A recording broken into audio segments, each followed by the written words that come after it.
Hello friends, welcome to my channel defence practice class. Defence practice class চ্যানেলের তরফ থেকে তোমাদের সবাইকে জানাই স্বাগত। আজকের এই ক্লাসে আমরা আলোচনা করব পশ্চিমবঙ্গ গ্রাম পঞ্চায়েত এক্সাম সম্বন্ধে 30টি অতি গুরুত্বপূর্ণ প্রশ্ন উত্তর। যে প্রশ্নগুলো খুবই গুরুত্বপূর্ণ এবং সিলেক্টেড প্রশ্ন, কারণ এই ভিডিওতে আমরা আলোচনা করব কিছু সাহিত্য, বই এবং লেখকের সম্বন্ধে প্রশ্ন এবং কিছু গুরুত্বপূর্ণ দিবস নিয়ে আলোচনা করব, যে প্রশ্নগুলো সিলেক্টেড এবং এই ধরনের প্রশ্নই তোমাদের পরীক্ষাতে আসবে। তাই ভিডিওটি প্রথম থেকে শেষ পর্যন্ত দেখো এবং লাস্টে তোমাদের স্কোর নিচে কমেন্ট বক্সে কমেন্ট করে জানাবে। প্রথম প্রশ্ন দেখো কি বলেছে, গীতাঞ্জলি কাব্যগ্রন্থের রচয়িতাকে। 4টি অপশানে রয়েছে, সঠিক উত্তর নিচে কমেন্ট বক্সে কমেন্ট করো। বঙ্কিমচন্দ্র চট্টোপাধ্যায়, রবীন্দ্রনাথ ঠাকুর, কাজী নজরুল ইসলাম এবং শরৎচন্দ্র চট্টোপাধ্যায়। রাইট উত্তরটি হয়ে যাবে অপশন বি, রবীন্দ্রনাথ ঠাকুরের রচয়িতা হলেন গীতাঞ্জলি। তিনি রচনা করেছিলেন গীতাঞ্জলি। এটি ইংরেজিতে অনুবাদের জন্যই তিনি 1913 সালে নোবেল প্রাইজ পেয়েছিলেন। নেক্সট হচ্ছে 2 নম্বর প্রশ্ন, ডিসকভারি অফ ইন্ডিয়া বইটি কার লেখা? সঠিক উত্তরটি হয়ে যাবে Jawaharlal Nehru. Option B is the correct answer. Nehru এই বইটি আহমেদাবাদের ফোর্ট জেলে বন্দি থাকা অবস্থায় লিখেছিলেন। Option B is the correct answer. Next হচ্ছে 3 নম্বর প্রশ্ন, বিখ্যাত উপন্যাস দেবদাস কার সৃষ্টি?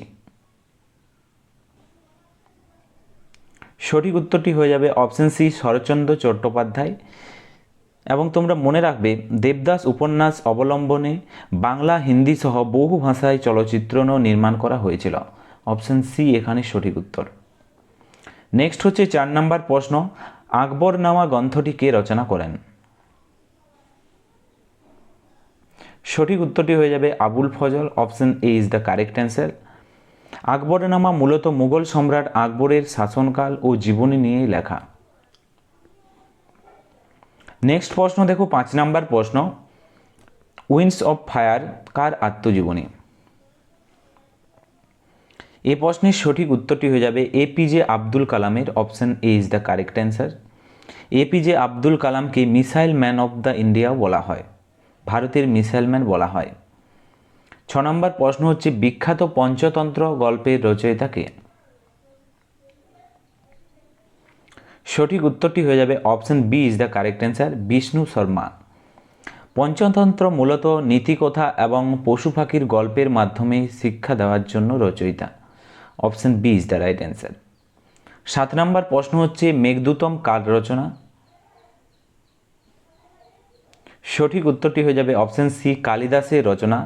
মেঘদূত একটি বিখ্যাত সংস্কৃত কাব্য, যেখানে এক যক্ষ মেঘকে দূত বলা হয়েছে। Option C is the correct answer. Next হচ্ছে 8 নম্বর প্রশ্ন, লজ্জা উপন্যাসটির লেখিকা কে? সঠিক উত্তরটি হয়ে যাবে তসলিমা নার্সারি। রাইট উত্তরটি হয়ে যাবে অপশন সি, তসলিমা নাসরিন। তিনি হলেন লজ্জা উপন্যাসের লেখিকা। লজ্জা উপন্যাসটি বাংলাদেশের সাম্প্রদায়িক পরিস্থিতিকে কেন্দ্র করে রচয়িতা। Option C is the correct answer. Next হচ্ছে 9 নম্বর প্রশ্ন, অর্থশাস্ত্র গ্রন্থটি কে রচনা করেন? এই প্রশ্নের সঠিক উত্তরটি হয়ে যাবে কৌটিল্য বা Chanakya. Option B is the correct answer. মনে রাখবে, অর্থশাস্ত্র গ্রন্থে রাজনীতি, অর্থনীতি এবং প্রশাসন নিয়ে বিস্তারিত আলোচনা রয়েছে। 10 নম্বর প্রশ্ন হচ্ছে, গডস অফ স্মল থিংস বইটির লেখক কে? সঠিক উত্তরটি হয়ে যাবে Arundhati Roy. Option B is the correct answer. এই বইটির জন্য অরুন্ধতী রায় 1997 সালে বুকার প্রাইজ পান। 11 নম্বর প্রশ্ন হচ্ছে, পথের পাঁচালী উপন্যাসের লেখক কে? এই প্রশ্নের সঠিক উত্তরটি হয়ে যাবে বিভূতিভূষণ বন্দ্যোপাধ্যায়। এই উপন্যাসের অবলম্বনে সত্যজিৎ রায় একটি পথের পাঁচালী সিনেমাও বানিয়েছিলেন। Option B is the right answer. Next হচ্ছে 12 নম্বর প্রশ্ন দেখো, অ্যানিম্যাল ফার্ম বইটি কার লেখা?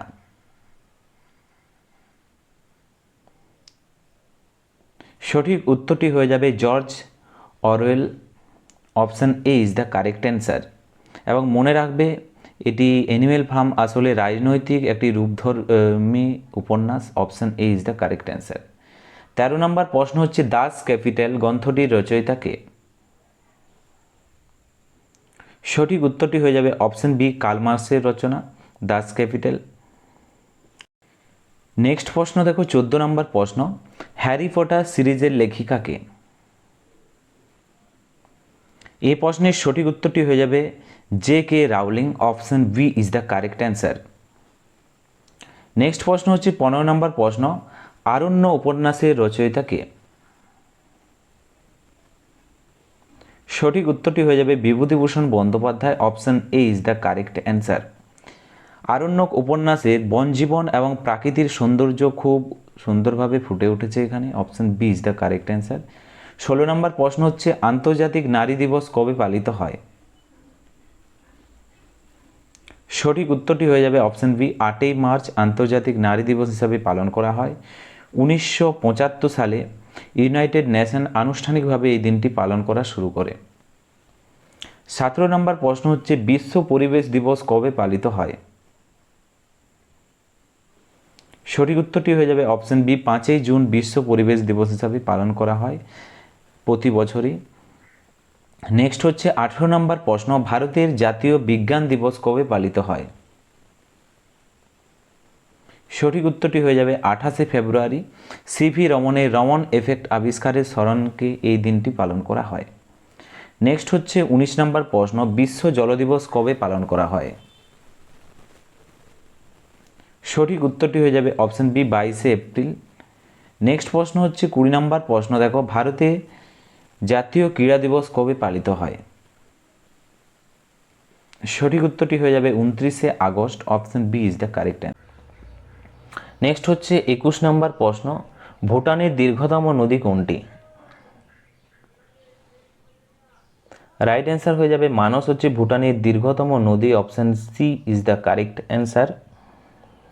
মানস নদী ভুটান ও ভারতের মধ্যে প্রবাহিত একটি অন্তর সীমান্ত নদী, যা পরে ব্রহ্মপুত্র নদীর সাথে মিলিত রয়েছে। নেক্সট প্রশ্ন হচ্ছে 22 নম্বর প্রশ্ন, তুরস্কের জনক নামে কে অভিহিত? সঠিক উত্তরটি হয়ে যাবে মুস্তাফা কামাল আতাতুর্ক তুরস্কের জনক নামে পরিচিত। Option B is the correct answer. তিনি আধুনিক তুরস্ক প্রজাতন্ত্রের প্রতিষ্ঠাতা এবং প্রথম রাষ্ট্রপতিও ছিলেন। এবং এর পাশাপাশি তোমরা মনে রাখবে এই আতাতুর্ক মুস্তাফা কামাল আতাতুর্ক, এই আতাতুর্ক শব্দের অর্থ তোমাদের পরীক্ষাতে যদি বলা হয় মনে রাখবে এটি হচ্ছে তুর্কিদের পিতা নামে পরিচিত হচ্ছে এই আতাতুর্ক শব্দটি। 23 নম্বর প্রশ্ন হচ্ছে নেপালের সর্বোচ্চ পর্বতশৃঙ্গ কোনটি? এই প্রশ্নের উত্তর তো সবাই দিতে পারবে। রাইট অ্যান্সার হয়ে যাবে মাউন্ট এভারেস্ট। মাউন্ট এভারেস্ট এটি হচ্ছে বিশ্বের সর্বোচ্চ শৃঙ্গ, যার বর্তমান সরকারি উচ্চতা হচ্ছে 8848.86 মিটার হচ্ছে যার উচ্চতা, এবং এটি নেপালের সাগর মাথা নামে পরিচিত। এই প্রশ্নটাও তোমাদের পরীক্ষাতে আসে, মাউন্ট এভারেস্ট নেপালে কী নামে পরিচিত? সাগর মাথা নামে পরিচিত।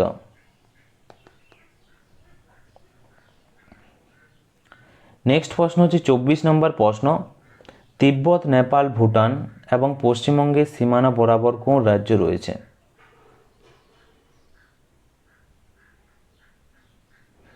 সঠিক উত্তরটি হয়ে যাবে Sikkim. Option D is the correct answer. Sikkim ভারতের একমাত্র রাজ্য যার সাথে 3টি দেশের আন্তর্জাতিক সীমানা রয়েছে।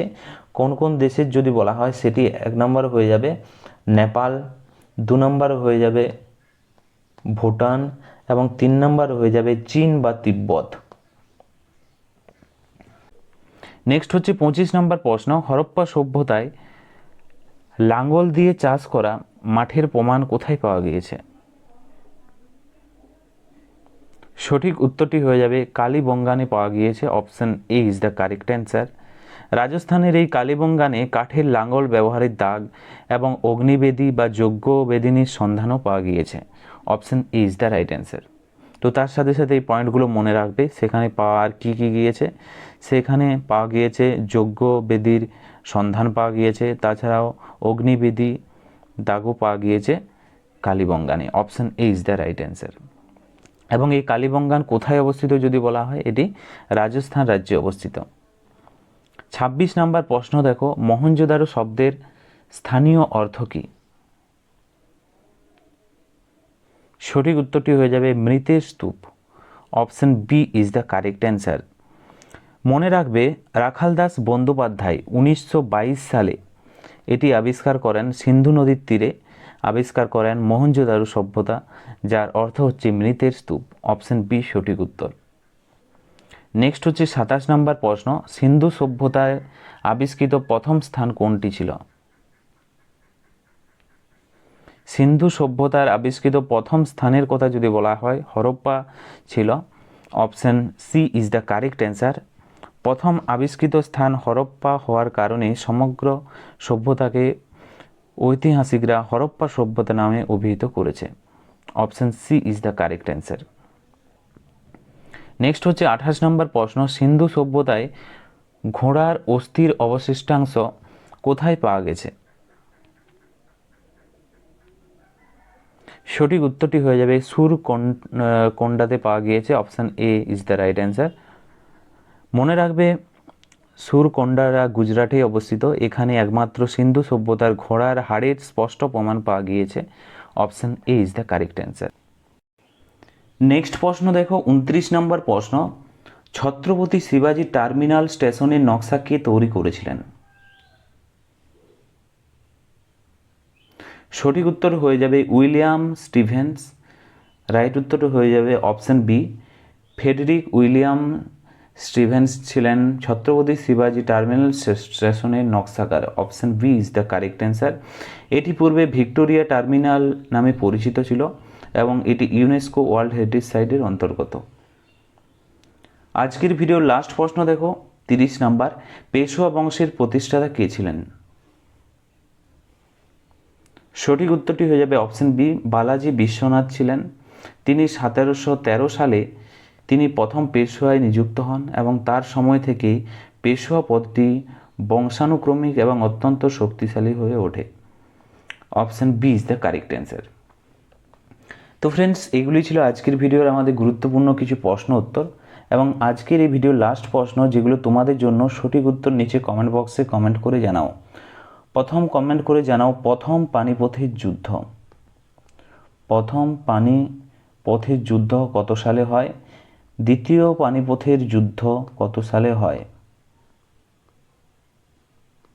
দ্বিতীয় পানিপথের যুদ্ধ কত সালে হয়? এই দুইটি প্রশ্ন তোমাদের হোমওয়ার্ক রইল। সঠিক উত্তর নিচে কমেন্ট বক্সে কমেন্ট করে জানাবে। ভিডিওটি ভালো লাগলে অবশ্যই নিচে কমেন্ট করো এবং কত স্কোর করতে পারলে সেটাও নিচে কমেন্ট করে জানাও। আজকের ভিডিওটি এখানেই শেষ করছি। Thank you for watching.